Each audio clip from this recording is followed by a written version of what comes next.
Here this is a match the following question.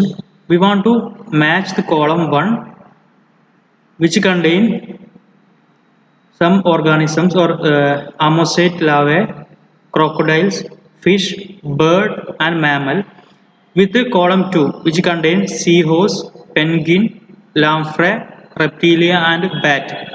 Here ammosaid larvae is connected with the lamprey, then crocodile, reptilia, then fish connected to the seahorse.